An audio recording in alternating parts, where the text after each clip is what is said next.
Hi everyone, welcome to Things Lucy Reads. I'm Luce and this is a video in which I will be revisiting a readathon that I used to do as a child.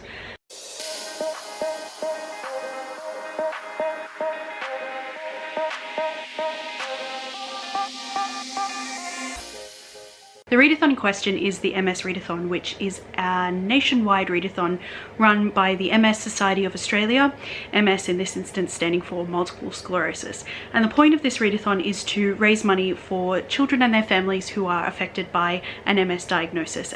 I will leave a link to the readathon page down below so you can read about it yourself. I will also leave links to the fundraising page for the group that I'm in and any other links that I think might be helpful or useful.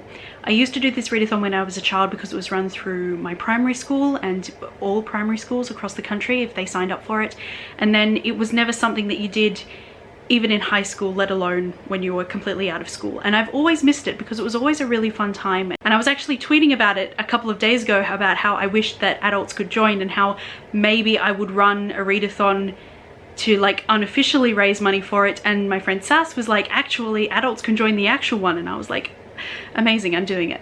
I am in a group with Audrey from Audrey's Books, whose channel I will link down below, and that group page is what I will have linked to. It's called Fantasy Primary just because we both did it in primary school and this is sort of like revisiting our childhoods, and we both like D&D, so the fundraising goal for the group is $500 and I think we each have a goal of $150. If you would like to join in this readathon and join our group and help us reach that goal, that would be great, and you are more than welcome. The more the merrier, and the more people we have, the easier it will be to hit that goal.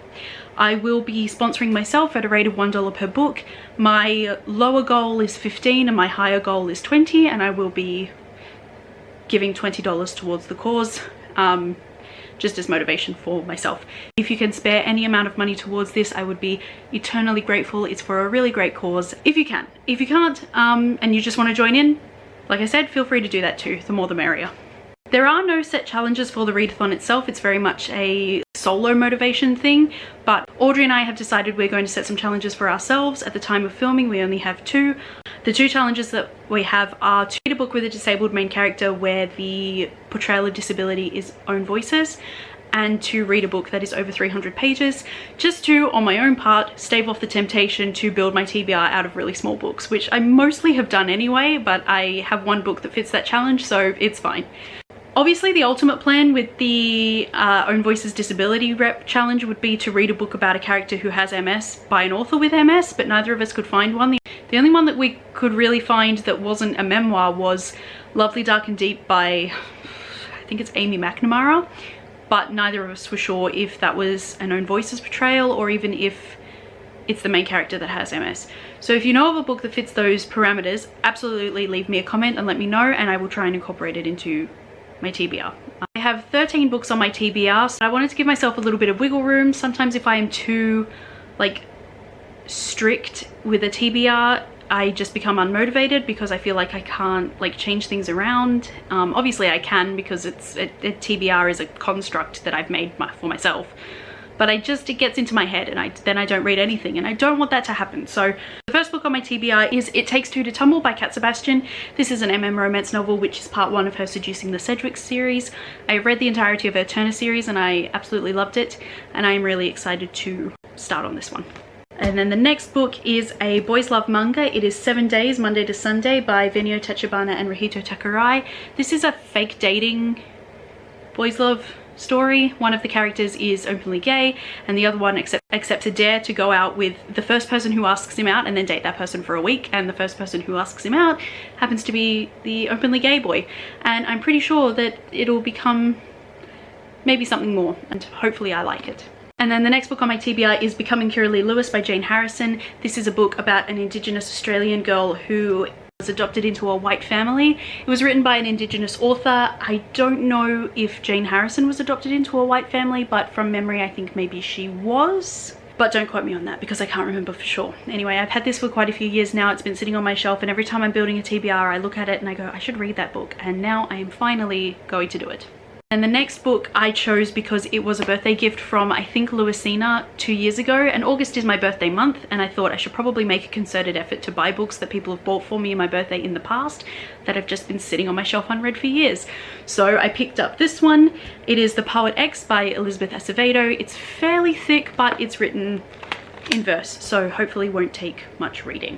And then the next book is one that I picked up from the book depository in March from their bargain section. The book is Familiar Things by Hwang Sok-yong, which is a Korean novel translated into English by Sora Kim Russell. It's about a 14-year-old named Bug-eye and his mother who moved to a place called Flower Island, which is a landfill site outside of Seoul. And Bug-eye sees mysterious lights around the landfill, and I think it's sort of like maybe a little bit mystical. When I read the synopsis, it just reminded me of that scene from Labyrinth with Sarah and the Hoarder woman, and that was the reason that I bought it. The next book on my TBR is another Love Oz YA novel that I have been meaning to read for a long time, and it's Synode by Marley Jane Ward. This is the sequel to Welcome to Orphan Corp and the second in that trilogy. The main character of this series, Miri, is queer, so that's important. And the next book is Never Have I Ever My Life So Far Without a Date by Katie Heaney, which I think when I hauled it I said was extremely relevant to my life in general, and still is.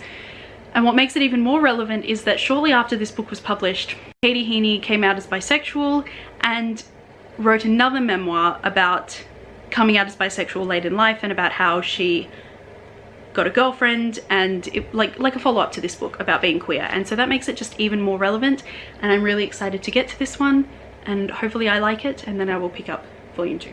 And then the next book on my TBR is In an Absent Dream by Shauna Maguire, which is the fourth in the Wayward Children series. This one follows Lundy, who works at Eleanor's school, and she is like an old woman stuck in the body of a 6-year-old. I've always found her a really compelling character, and I'm really excited to read her story. And then the next book on my TBR is Puddin' by Julie Murphy, which is the sequel / companion to Dumplin', which I read early last year and absolutely adored.